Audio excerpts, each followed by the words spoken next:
저는 빡센 다이어트를 하면서 폭식증과 운동 강박을 알았었고요. 10대 후반부터 20대 후반에 이르기까지 계속해서 반복되는 그런 다이어트 강박, 그 굴레에서 영원히 벗어나고 싶은 욕망으로 뇌과학과 영양학을 공부하여 제 몸에 적용했어요. 그렇게 자신을 바꾸는 방법을 터득하여 스스로를 치료하기도 하고 같은 증상을 겪고 있는 사람들에게 도움을 주기도 했어요. 저를 치료하고 타인에게 도움이 됐던 그 방법들이 최근 읽은 이 책에 간결하고 쉬운 표현들로 나와 있더라고요. 제가 과거에 겪었던 것처럼 하루 종일 음식 생각에 갇혀 있거나 폭식 충동 때문에 힘든 하루하루를 보내고 계신 분들이 있다면 과식의 종말이라는 책을 추천드립니다. 오늘은 제가 간단하게 도움되는 부분들만 한번 리뷰해 보도록 할게요. 이 책을 쓰신 데이비드 A. 키슬러는 전 미국 식품의약부 국장이자 소아과 의사이기도 한데요. 저자는 몇천 년 동안 사람들의 몸무게가 변화가 없다가 1980년대에 들어서면서 갑작스럽게 일어나게 된 체중 증가에 대한 의문으로 1장을 열어요. 1980년대에 이르면서 사람들의 체중이 급격하게 증가한 이유가 뭘까요? 이 문제에 대해서 많은 연구가 있었지만은 결국 체중 증가 원인은 이 시기에 들어서면서 1인분의 양이 늘었고 프랜차이즈 레스토랑이 많이 생기면서 외식을 부추기는 환경이 됐다는 거예요. 결국 음식을 쉽게 구할 수 있는 환경에 접어들면서 사람들이 자연스럽게 많은 양의 음식을 먹게 된 거죠. 그 결과로 체중 증가가 일어났던 겁니다. 지금 우리가 처한 상황만 봐도 공감이 엄청 될 거예요. 생각해보세요, 여러분. TV를 켜서 먹는 거, 밖에 나가도 먹는 거, 폰을 들기만 하면 인스타그램만 들어가도 먹는 게 천지빽갈이잖아요. 우리는 지금 이런 환경에서 살고 있어요. 당연히 미디어와 음식 산업이 유인하는 대로 자연스럽게 따라갈 수밖에 없었던 거예요. 자, 그럼 여기서 이런 의문이 들어요. 여러분 혹시 항상성 시스템이라고 들어보셨나요? 이게 여러분도 있어요. 인간이라면 항상성 시스템이 다 내장돼 있거든요. 항상성이란 항상 일정한 상태를 유지하게 해주는 우리 인체 시스템인데요. 혈압이나 체온, 그리고 에너지 저장량 같은 것을 안정적으로 유지하고 조절해주는 역할을 해요. 근데 왜 살이 찌냐 이 말이죠. 지방량을 안정적으로 유지해주는 그런 시스템이 있는데 왜 우리는 적정 체중이 아니라 살이 찌게 되는 방향으로 가게 됐던 걸까요? 먹어도 항상 일정하게 체중을 유지해주는 그 시스템이 제대로 작동을 했다면 우리는 평균 체중이었어야 될 텐데 말이죠. 하지만 우리에게는 생존 체계가 한 개 더 있었던 거예요. 그거는 바로 보상체계인데요. 보상체계는 환경에서 여러 자극을 받아 안정적인 반응을 만들어내고 그 반응에 따라 행동하게 되는 거예요. 쉽게 말해서 우리를 움직이게 만드는 동기 같은 거죠. 이런 보상체계가 있었기 때문에 우리 인류는 보상을 얻기 위한 노력을 통해서 진화하고 발달했던 거예요. 근데 과거에는 사냥을 한다거나 기술을 발달시킴으로써 다소 어렵고 복잡한 방법으로 보상을 얻었다면 요즘에는 인공적으로 너무나 쉽게 즉각적인 보상을 얻을 수 있는 환경이 된 거죠. 그 중 하나가 바로 음식이에요. 현대 음식은 너무나 맛이 강렬해요. 여러분 혹시 좋아하는 음식 있으세요? 그 좋아하는 음식의 원재료를 한번 생각해보세요. 설탕 그 자체를 퍼먹을 수 있나요? 밀가루 그 자체만으로도 맛있을까요? 아니거든요. 저자는 적절하게 배합된 설탕, 지방, 소금이 우리의 보상체계를 자극하고 강렬한 보상을 줌으로써 우리가 음식에 대한 생각에 갇히게 만든다고 해요. 결국 보상체계가 우리 몸을 안정적으로 유지해주는 항산화 체계를 완전히 장악해버리는 거죠. 과거에는 생존하기 위해 사냥을 하면서 음식을 구했고 배가 고파서 음식을 먹었다면 요즘에는 음식을 너무나 쉽게 구하고 쾌감을 얻기 위해 음식을 먹습니다. 밥보다 디저트를 좋아하는 이유가 이것 때문이겠죠? 이렇게 강한 보상을 주는 음식들은 맛뿐만 아니라 어떤 감각적인 특징들이 되게 많아요. 바삭바삭하다거나 쫄깃하다거나 부드럽거나 꾸덕꾸덕하거나 그런 중독적인 식감들이 있잖아요. 그런 식감과 맛이 더해져서 우리 식욕을 더 자극하고요. 그 맛을 통해 얻었던 강렬한 쾌감, 그 쾌감은 우리 뇌는 기억을 합니다. 그 짜릿했던 감정을 기억함으로써 음식을 계속 찾게 만들어요.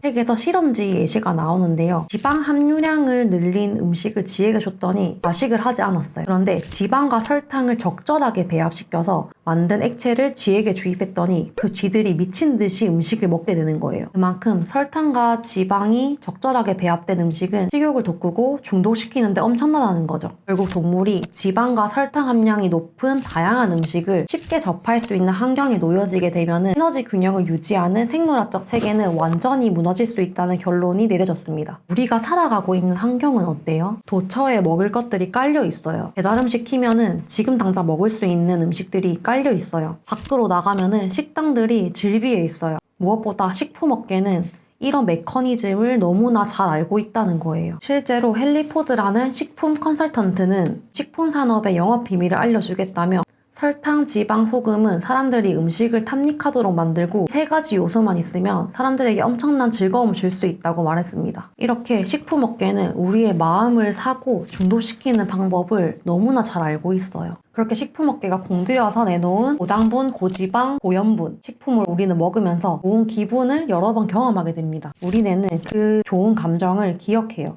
감정은 쉽게 잊을 수 없는 견고한 기억이 돼요. 생각해보면 우리가 고등학생 때 배웠던 지식들 있잖아요. 그런 것들은 다 휘발돼 버렸지만 감정이 많이 깃든 추억은 시간이 지나도 계속해서 해상되는 거 보면은 감정과 결합된 기억이 얼마나 강렬한지 아실 거예요. 음식을 통해 이런 좋은 기분을 여러 번 반복하게 되면은 결국 우리는 그 음식을 갈망하게 됩니다. 특히 고당분, 고지방, 고염분 음식이에요. 그런데 우리는 이런 맛있는 음식을 언제든지 원하는 때 먹을 수 있는 환경에 살아가고 있어요. 그래서 음식이라는 단서가 주어지기만 하면은 자동으로 반응하고 먹게 되는 거죠. 강렬한 보상을 주는 음식 단서에 계속해서 노출되고 먹는 행동이 반복되면서 우리 뇌 속의 신경회로는 강화돼요. 그래서 단서가 제시되기만 하면은 자동으로 먹는 행동까지 이어지는 거예요. 이런 자동적인 행동 패턴을 습관이라고 합니다. 저자는 이 모든 과정을 통틀어서 조건반사 과잉 섭취라고 불러요. 우리가 과거에 음식을 먹음으로써 기분이 나아지고 쾌감을 느꼈던 그 경험이 강렬한 기억이 되고 슬프거나 힘들 때 자동적으로 음식을 통해 위로를 받으려고 한다는 거죠. 그래서 음식 단서가 제시가 되기만 하면은 갈망하고 먹게 되고 더 먹고 싶은 마음이 드는 거죠.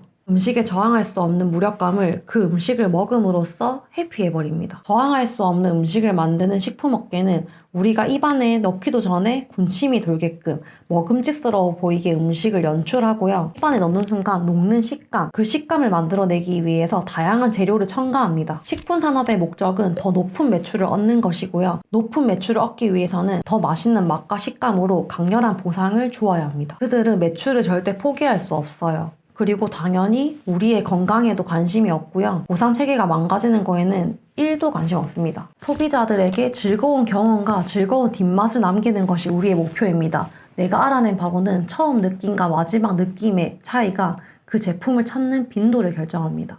소비자들이 제품에서 자신이 원하는 감각 경험을 얻느냐가 가장 중요한 문제입니다. 이러한 목적으로 만드는 음식을 우리가 과연 저항할 수 있을까요? 나날이 발전하는 식품업계를 탓하고 있을 게 아니라 저항할 수 없다며 무력하게 손 놓고 있을 게 아니라 그들의 의도를 정확히 인지하고 그들이 원하는 방식대로 반응하지 않는 훈련을 해야 합니다. 저항하는 힘을 길러야 하는 거죠. 이런 의도를 다 알았는데 그들의 의도대로 반응하는 건 너무 억울하잖아요. 실제로 이런 식품업계의 의도를 정확하게 알고 나니까 오히려 저한테 선택권이 있다는 생각이 들었어요. 이렇게 우리의 행동을 조정하는 힘이 드러남으로써 우리를 유혹하는 단서의 힘은 약해지고 우리의 선택권의 힘은 커지는 거죠. 우리는 그 힘을 행사해야 합니다. 당연히 쉽지 않아요. 그 환경의 힘은 점점 거대해지고 우리는 그 환경 속에서 계속 살아가야 되니까요. 하지만 우리는 변화를 선택할 수 있는 강한 의지가 있습니다. 이 책에서는 여러 가지 방법들을 제시하고 있는데 제가 실제로 폭식증을 치료하면서 사용했던 방법들이 많더라고요. 제가 도움됐던 부분들을 한번 소개해 드릴게요. 일단 어떤 음식이 먹고 싶어지는 단서가 분명하게 있을 거예요. 슬픈 일이 있었다거나 스트레스 받는 상황에 놓였다거나 아니면은 엄청나게 큰 프로젝트를 끝냈다거나 그런 단서들이 분명히 존재할 거예요. 어떤 감각 신호에 반응하게 됐는지 그 단서를 명확하게 짚어내셔야 됩니다. 그리고 경쟁 행동을 시작하라고 해요. 자극과 반응 패턴을 깨기 위해서는 새로운 행동을 계속해서 해야 한다고 합니다. 자극과 반응 패턴으로 이어진 위험한 환경에 대한 대안을 미리 계획하는 것이 중요합니다. 저를 예시로 들면은 저는 밤마다 숯불치킨을 먹고 그 다음에 디저트까지 먹는 습관이 있었는데요. 이 반응에 대한 단서가 뭐였을까라는 걸 생각해 보니까 금요일 퇴근이더라고요. 그러니까 금요일까지 열심히 일한 나에게 선물을 해주고 싶었던 거예요. 그래서 저는 경쟁 행동을 이렇게 시작했어요. 차를 마시면서 재미있는 넷플릭스 보기. 그렇게 딱 한 번 참고 경쟁 행동을 시작하고 그 경쟁 행동을 반복하니까 숯불치킨이 전혀 생각이 안 났어요. 기존의 자극 반응 패턴을 새로운 경쟁 행동을 시작함으로써 깨버린 거죠. 세 번째는 옛날 생각들과 경쟁하여 기존의 생각을 억누르는 새로운 생각을 만들어야 해요. 예를 들면은 나는 그것을 선택하지 않을 거야. 나는 새로운 행동을 할 거야.